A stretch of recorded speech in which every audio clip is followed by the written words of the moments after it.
بسم اللہ الرحمن الرحیم۔ ابو ہریرہ رضی اللہ تعالیٰ عنہ روایت کرتے ہیں کہ رسول اللہ صلی اللہ علیہ وآلہ وسلم نے فرمایا، کسی آدمی نے کہا میں صدقہ کروں گا۔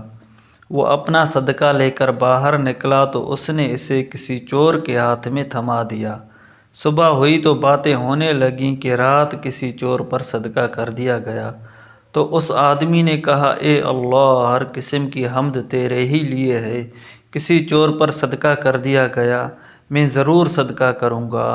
وہ صدقہ لے کر نکلا اور اسے کسی زانیہ کے ہاتھ پر رکھ دیا۔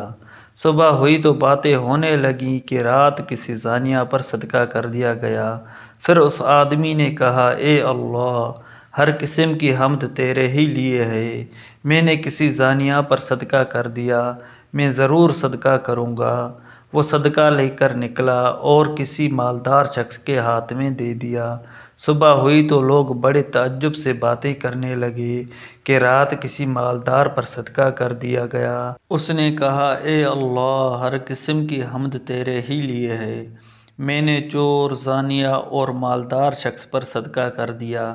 اسے خواب میں بتایا گیا، تم نے جو چور پر صدقہ کیا تو ممکن ہے کہ وہ چوری کرنے سے باز آ جائے، رہی زانیہ تو ممکن ہے کہ وہ زنا کاری سے باز آ جائے، اور رہا مالدار شخص تو شاید کہ وہ عبرت حاصل کرے اور اللہ کے عطا کردہ مال میں سے خرچ کرے۔